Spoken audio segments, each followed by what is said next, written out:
There's an immediacy about mythology which is just astonishing.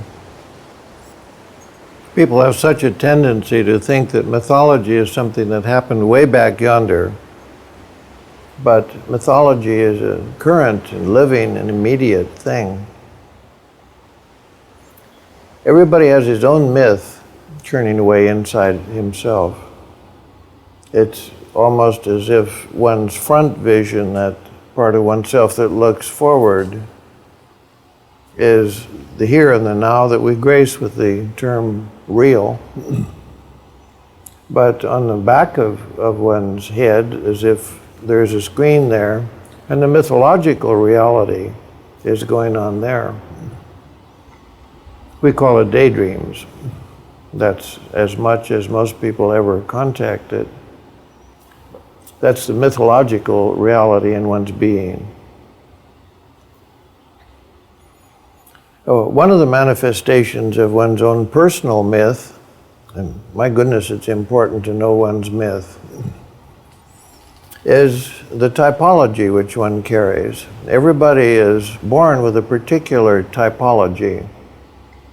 And one aspect of that is one's introversion or extroversion. And everybody is born somewhere on that scale. He may be an extreme introvert or an extreme extrovert, or he may be somewhere in the middle or anywhere on the scale.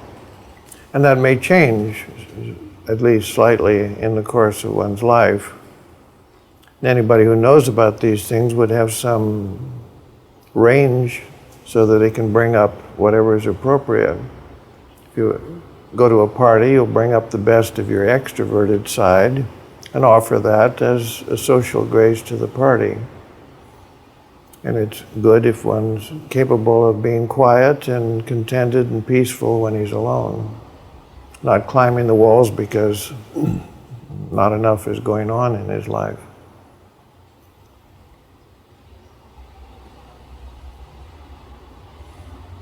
Typology has another dimension too.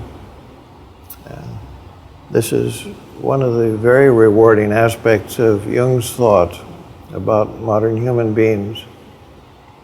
And that is that everybody is affixed to one of the four basic types as his primary adaptation to the world. That's the one that comes easiest for one. And the four types are thinking and feeling, which tend to be mutually exclusive to each other, and sensation and intuition. One generally finds that he's most at home with one of these types and rather ill at ease with its opposite. So knowing your typology as to introvert and extrovert and where you are on that scale, and which of these faculties is your best one and which is your worst one, because everybody has a best and a worst, is excellent tool for knowing who you are and what place you're likely to take in the world society. Feeling is so little developed in this society, and generally speaking so in the English language, that the word feeling doesn't do a very good job of portraying this characteristic. The word valuing would be more appropriate. Feeling types spend their time searching out value, or they discern the meaningfulness or the value of something. It's not so much an emotional thing as the word feeling might imply. It's more the faculty of a valuing quality. Thinking gives a very cool rundown of the situation, but doesn't imply any value. And sensation gives a survey of the physical characteristics of it, but doesn't imply any value. Intuition searches out the possibilities of something, where it came from and what might happen in the future. That's the intuitive's job. But again, no sense of valuing. So it takes feelings to affix value or worth or meaningfulness to something. And feeling types are constantly watching their environment or searching out in a relationship what the meaningfulness of this is. Everybody has his own typology in this matter of introversion and extroversion and the four basic types. And it's extremely interesting that every society has its prejudices in this respect too. For instance, America is very much an extroverted land, and thinking is the predominant typology. We worship thinking. We test intelligence on this score. We tend to ignore people who don't have a good thinking function. Switzerland, as an example, is an introverted sensation land. They're very interned, very quiet, very private people. And they spend most of their time with things. That's why the great watchmakers of the world. They can stand to sit in a little cubby hole and make watches and live that introverted, sensation-oriented life. Japan is also an introverted sensation land. They're quiet, private, reserved people, great formality among themselves, and they do such wonderful things. Their pottery is so fine, and their streets are always clean, and their traffic is orderly. Everything is always neat. Well, sometimes one is born into a land which is very different in its expectations in typology from one's own innate characteristics, and that happened to me. I am by birth an introverted feeling type. The introvertedness doesn't work very well with the general American characteristics. At least it didn't work when I was young. I was always odd man out in school because I was so quiet and so shy. And even worse, I'm a feeling type in a society that worships thinking. That was very painful to me early in my life. I, in fact, got very busy and worked very hard and learned how to think and got top grades and passed all of my tests in the thinking realm. But it was extremely hard on me because this was not my natural faculty which was surfacing. The first big thing that happened in my own private life was that I spent a year in a German-speaking country. I went to Switzerland when I was 25, 26 years of age, and my introversion got validated there. I found out that it was okay, so to speak, to be the introvert, which I naturally was. When I spoke with a Swiss, there were pauses between each sentence, and there would be long pauses, and there was formality, and what they thought funny, I thought funny, and vice versa. My highly introverted nature found its validation there, which was an enormous relief to me. But feeling is not so easy. Only 1% of the American populace is introverted feeling type. And so I was struggling in that minority feeling.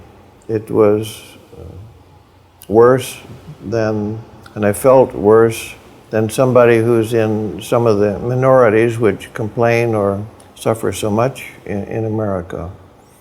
I was a minority of 1% in the culture which I grew up in. That was very painful and extremely heavy weight to bear. It wasn't until I got to India in my mid-50s that I finally lived in a country that was itself an introverted feeling society. And from the very moment when I arrived in India,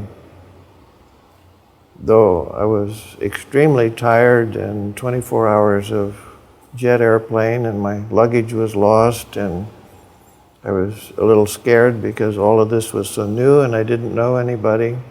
But I felt instantly at home because for the first time in my life I was in an introverted feeling society. Now, Indians in their standard behavior, that is, traditional Indians, will do anything to preserve feeling. And other things go by the board and are ignored. But this is the genius of India, that their feeling is so fine, and their sense of relatedness is so acute. People who are feeling types in the Western world have to cope with that ideal or that manner of viewing the world in a relatively hostile environment as far as their feeling is concerned. So they tend to be rather defensive about it, very shy about it. One's typology has so much to do with one's expectation or one's hope or one's searching quality in life. And my anima ideal, that is my soul image, or my idea of that interior quality, it's often one's Garden of Eden quality inside one, is very much conditioned by my typology.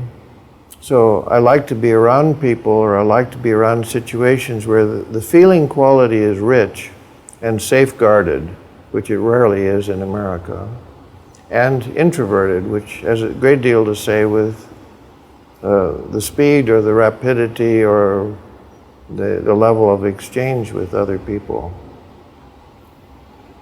I'm so happy when there's a pause between sentences, or there'll be a long pause in a conversation where things simply are. That's the introverted nature of this quality.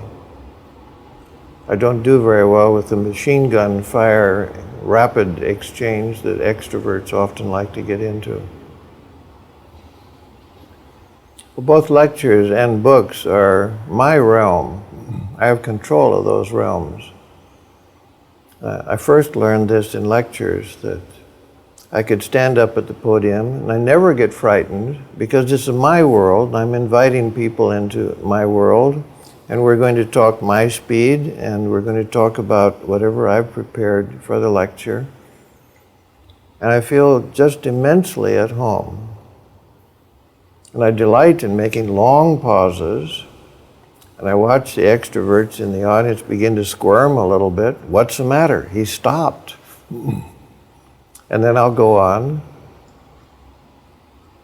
I have a good deal of music training in back of me, and I've learned how to use sentences much as musicians use musical line. And there's phrasing, and there's punctuation, and there are pauses, and a kind of rhythmic structure about it, which I like. So in my lectures and later on in my books, I live in my world, my speed, and my way.